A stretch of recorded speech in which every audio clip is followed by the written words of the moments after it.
Good morning and welcome to the Wagga Wagga 100,000 by 2038 seminar.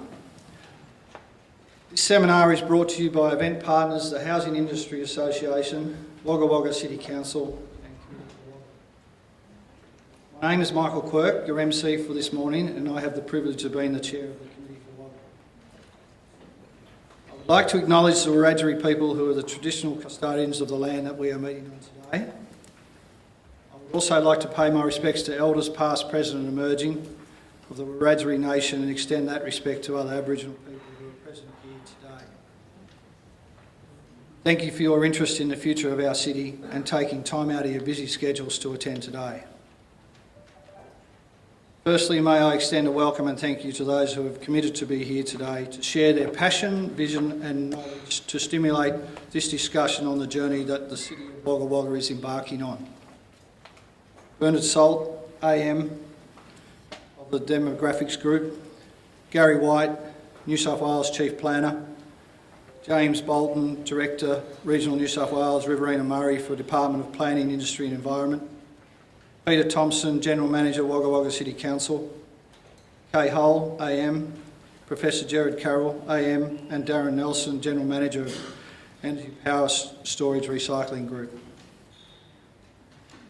I would also like to acknowledge and welcome the Mayor of the City of Wagga Wagga, Greg Conkey, OAM, the Honourable Michael McCormack, Member for Riverina, Acting Prime Minister and Federal Minister for Infrastructure, Transport and Regional Development, Dr Joe McGurr, Member of the State Seat of Wagga Wagga, Colonel Rachel Harris, Commandant, ARTC Kapuka, Brendan Nelson, CEO, Regional Growth, New South Wales Development Corporation, which has oversight of the Special Activation Precinct, Michael Keys, Director, Regional Activation of Wagga Wagga City Council, Samantha Berriford, Director, External Engagement, Wagga Wagga and Albury-Wodonga for Charles Sturt University, Di Somerville, Community Manager, Bridge Hub, Graham Wolfe, Managing Director, the Housing Industry Association, Richard Alsop,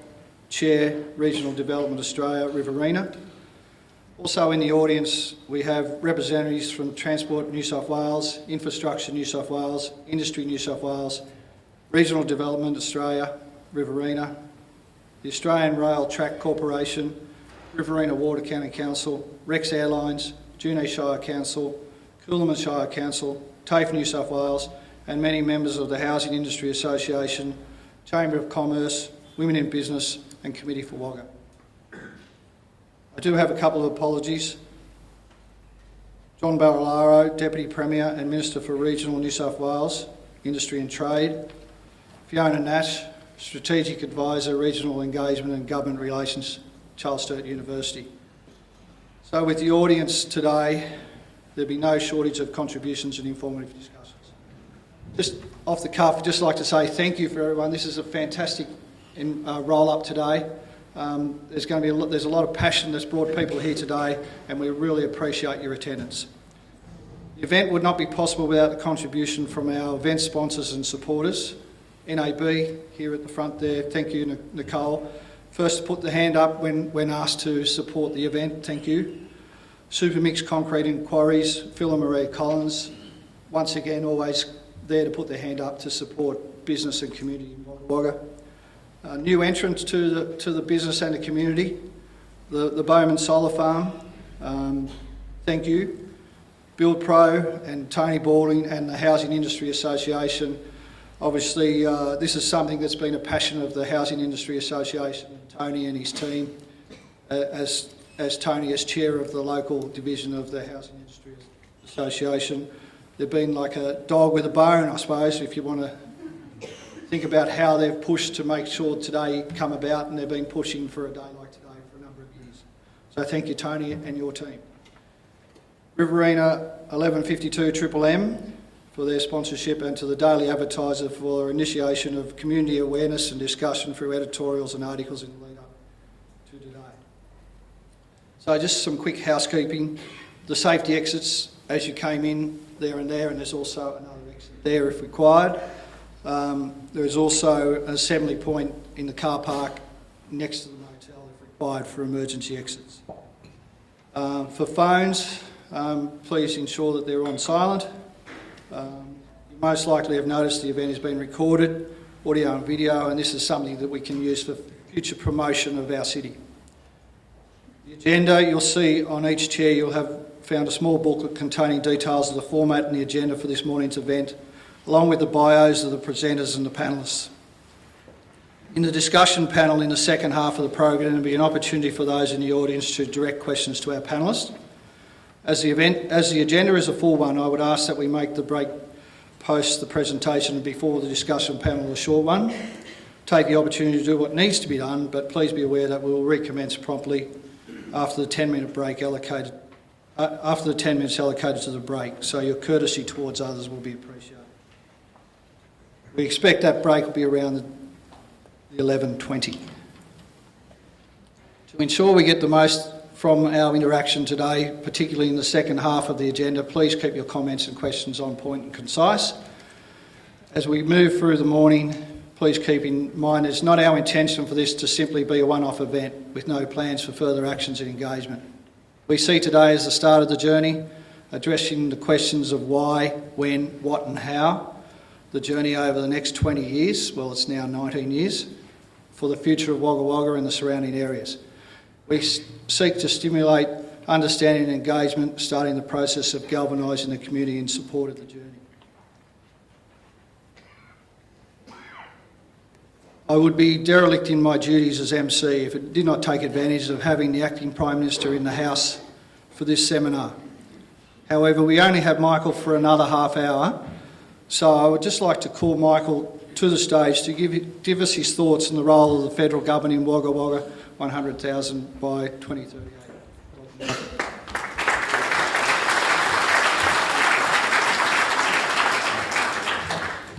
Well, thank you very much, Michael, and I very much appreciate how many people are in the room. This is a significant event. As Michael has just indicated, it's perhaps a turning point. It's the start of a journey. It's going to be the catalyst for much bigger and better things in the future.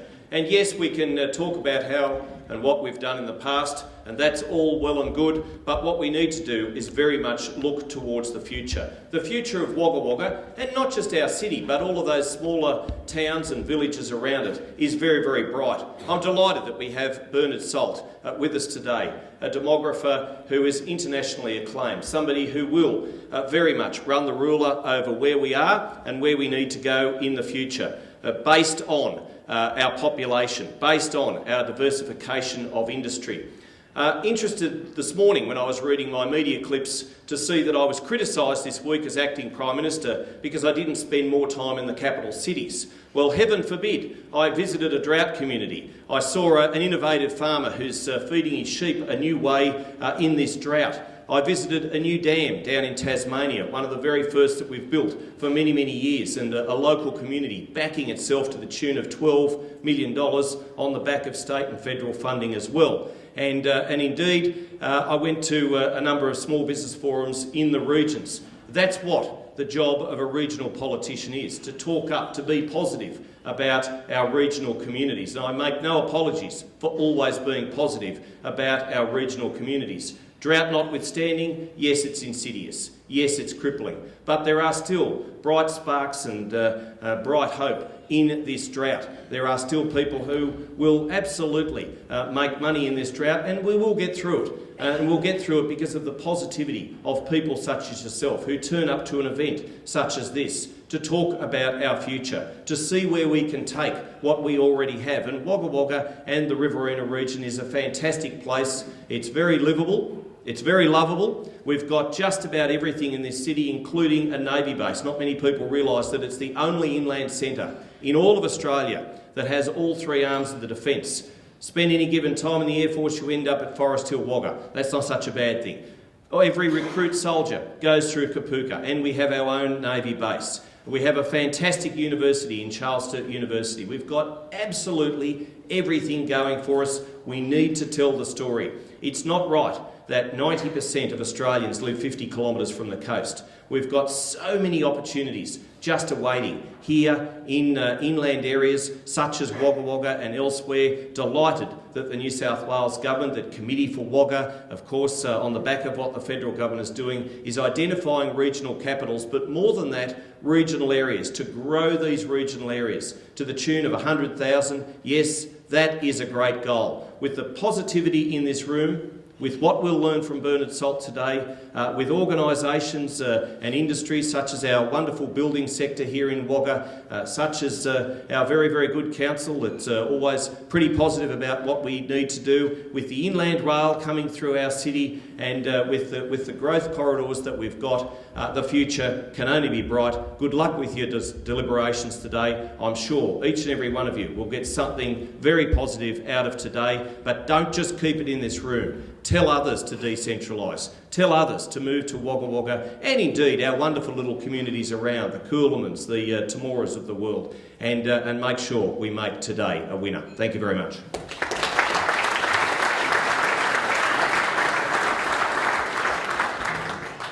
Thanks so much, Michael, for that introduction, and thank you also to the Committee for Wagga and HIA Wagga Wagga for the invitation to speak.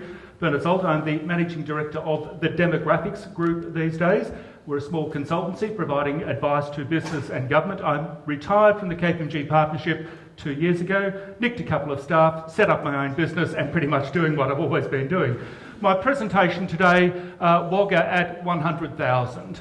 I want to harness the will of the Australian people and say we want a Wagga to exist at 100,000. That's where we need to go. Toowoomba, well, yes, I get that. I was a lot of work in Toowoomba just about 6 weeks ago. I know the country very well, know the city, know the equivalent of Committee for Wagga in Toowoomba very well. And when you look at this at a big picture level, here's my observations, might be wrong of course. I think this city at 67,000 in the municipality and probably 200,000 in the greater region behaves like a capital city. You've got the apparatus. There's a couple of points that I think need to be focused on, and certainly China is an issue. I think that there are ways in which we can leverage this further with skills and education and training, particularly coming out of the universities, could be leveraged further. I think more investment is required in education, in construction and infrastructure. How you actually get the right skills here to actually deliver that is fortunately not my problem, but that's certainly what you need to do. In fact, I think certainly upping the student visitor migrant market from China.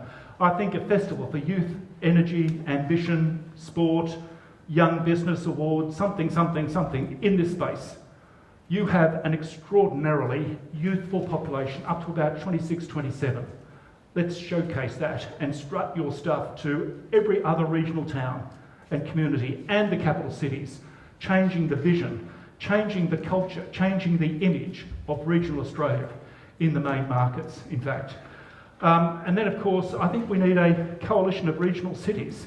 One of the key issues here is that Wagga wants to grow to 100,000 people. Won't surprise you that Dubbo wants to do the same. Won't surprise you that every other city outside Melbourne and Sydney wants to do the same. And you're all in these silos. What if you were to link hands, to form a coalition, to actually leverage and impact at a state and federal level, in fact? About 15 years ago, when I first identified the sea change shift, within about 6 months, about 10 sea change shires or councils had formed a coalition, and they were making representation to federal governments for additional funding. Regional cities like Wagga, like Mildura, like Albury, like Dubbo, like Mount Gambier, like Geelong, should be united, I think, and projecting their interests at a national level. That requires a fair bit of trust between those communities. It's much easier just to play your cards closer to your chest and not divulge anything to a competitor, is the point. But I think that's certainly where we need to go. Thanks so much, Michael, and thanks everyone, the panellists. I haven't spoken to the panellists about what I'm going to ask them, so I'm going to spring it on them right now, just to give them time, and also yourself, because I will go to the audience. There's a couple of questions that I'm going to ask of specific people. They do not know this as yet, so we'll keep it quite spontaneous. The sort of thing that I'm interested though in is, out of everything that you've heard this morning so far, what is the single step, be it large, be it small, what do you think we should do next as a community? And I'm also interested in, where do you naturally see a roadblock? Oh, that'll never happen because of that. So I want to hear those roadblocks articulated, and if anyone can find a way around the roadblock, I want you to jump up and say, yes, but we can do it this way. Let's start by going through the panel and asking them, what is the one thing that you would like, if in your perfect world, what is the one thing that you would like to happen in your area of expertise, or in Wagga more generally? What is the one thing that you would like to actually have happen in order to progress Wagga towards the 100,000 goal? I'm going to start here with Peter and ask him what you think you would like to, what is the one thing that you would like? And then we'll just work along. So as you move along, you can prepare your ideas. So the idea of a festival of youth and energy and sport and ambition. I should have trademarked that, shouldn't I, yesterday? We've got, obviously, Committee for Wagga. We've got the Business Chamber. We've got Women in Business getting a really strong voice in the community. It's difficult from the government side of things to communicate effectively and get the word out to everyone in the room. So I think there's room for improvement there. So what specific action would deliver that? Yeah, I think that needs some engineering, but it is some sort of group, similar to what Peter talked about, around is there a group that we can find those 10 ideas and pick one? It's establishing a good formal mechanism to do it. Right, so a formal mechanism to create, to identify the steps going forward. So setting up some sort of body within Wagga to actually come up with that a task force, in fact. Okay, set up a task force, create a festival of youth. That sounds like a task force. Task force for the future of Wagga, identifying the ideas. What I would like to see of Wagga is it embraces the change opportunities that are now presented around the conversation of strategic planning. And I think what excites me about Wagga is that you are telling a story, and strategic planning, as I said to you in my presentation, is storytelling. It's telling a story about a future, it's telling a story about how you get there. I would love to see, and I will certainly be a planner who will be watching with a great deal of interest, how Wagga unfolds this conversation of strategic planning. Because to do the sorts of things you were talking about, Bernard, in terms of other cities, inland cities, etc., you've got to have that strategic plan. You've got to be able to articulate that direction that you want to go in. I'm going to summarise the ideas to this point. So we have the festival, which was my idea, but the task force, which I think is a great idea. It doesn't happen unless you say, I want you, and you to produce this by that date. So I think it's a terrific idea. And Gary, I think, apart from completely revolutionising the planning system, I think a narrative. I think it's a good idea. You need what people call a lift conversation. Here is where we're going. Here is the story. Here is the case for Wagga Wagga. In fact, a very simple narrative that articulates on a single page that everyone gets. Here is where we're going. So coming up with a narrative for the next 20 years, which is a reason for it to be successful. It's very easy in these things to get very excited about it and say, that person needs to do this, and that the local member needs to do that, and the council needs to do that. I've done my job. I can go back to being whatever I'm doing. That's the easy way out. The hard way is to have 60,000 people in Wagga say every day, what can I do myself today to make that a reality?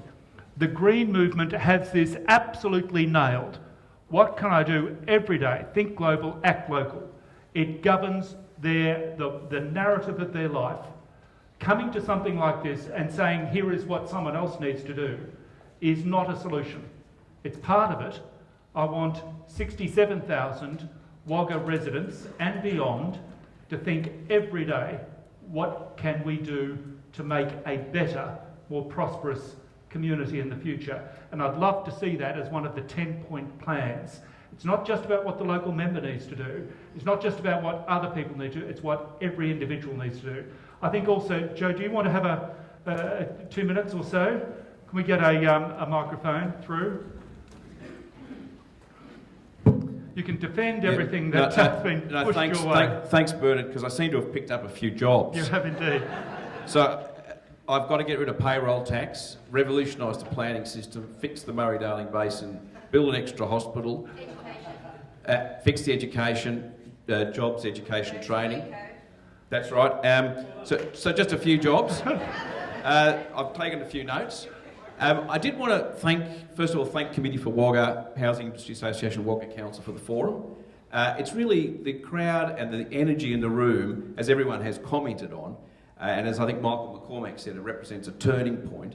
I feel it's almost as though the community's lifted its head to look to the future. And since coming here, it's always been about a discussion about decline and fighting rural decline. For the first time, I'm getting a sense of energy around going forward. So that's very positive. It's a good time in terms of the government. The federal member has been active for a long time, and look, the latest is the rural medical school that's going to be built here. So Michael's done a great job. But at state level, can I say I think there's a real interest in the regions and a real interest in Wagga. I asked the Deputy Premier this week in question time specifically about this forum at Wagga, and his response was extremely positive. Now, of course, part of that's because of, as you pointed out, Bernard, the issue of the marginal seats. And in rural areas in this state, the government struggled. And they know they struggled. And it's a good time, and we were part of them struggling, I have to say, but they've struggled in other parts of the state, and I think they have recognised and are really trying to work with regions, and there are great opportunities in that respect. So I think the time is really good.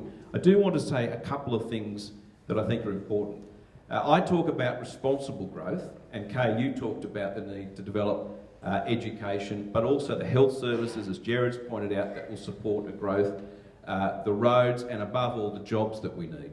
So that's responsible growth, but we also need a community to be safe and supported. And I've just been in the last year through 2 elections, so I've met a lot of voters, I've got to tell you, and we live in a wonderful place, but people do worry about crime. They do worry about safety. I think the key to that's not just more police, it is actually addressing issues of social cohesion. And Kay, you started talking about this when you talked about youth unemployment.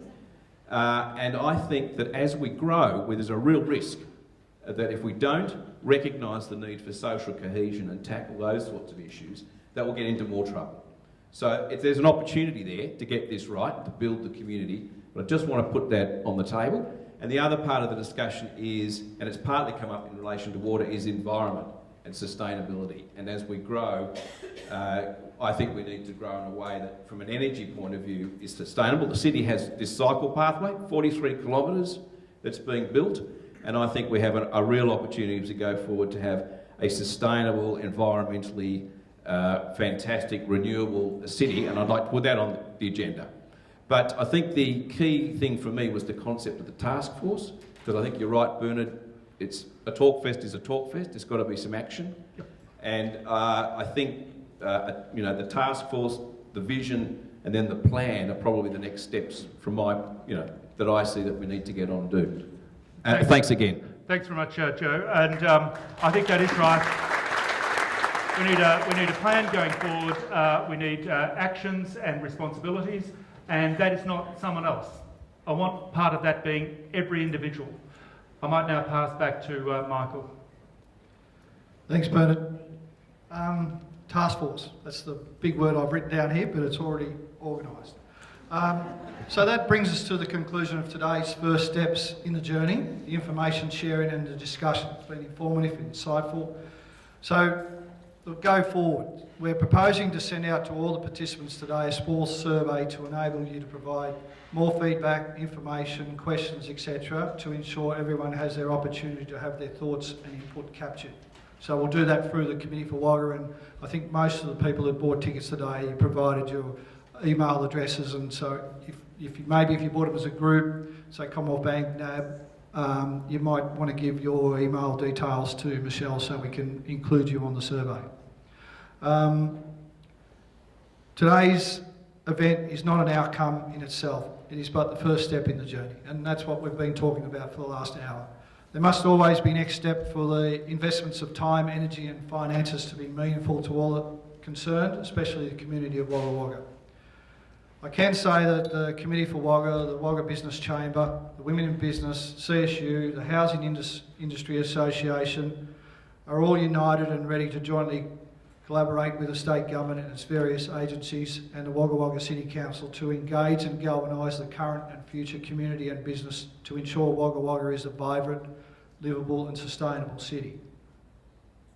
Straight from that is the task force. We've got some nominations for the task force. We've got Joe with at least 12 jobs that he's got added to his portfolio. So that'll be something we will do. And the steps that we see going forward is to firstly send out the survey, get some information. The next step up there will be working together with all parties here today to come up with that task force of how we go forward. We believe state and local governments is of the same mind, so we're excited about the prospect of working through the 19-year partnership and brought to reality. Thank you today, especially for Bernard for putting in such a fantastic effort, the research leading up to it, knowledge of our community and the way you presented. Thank you to all.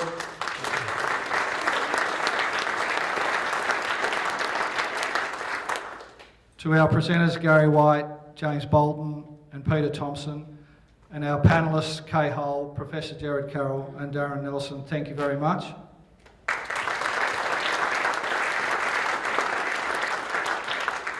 Once again, our supporters and sponsors, NAB, National Australia Bank, Supermix Concretes and Quarries, the Bowman Solar Farm, Build Pro and the whole HIA team locally and nationally, thank you, and Riverina 1152 Triple M for the event, and importantly to you in the audience for being engaged in Wagga Wagga's future, for attending today. Thank you. We've probably gone a little bit longer. We really thought it was an opportunity we couldn't afford to cut it short, so thank you and appreciate your patience.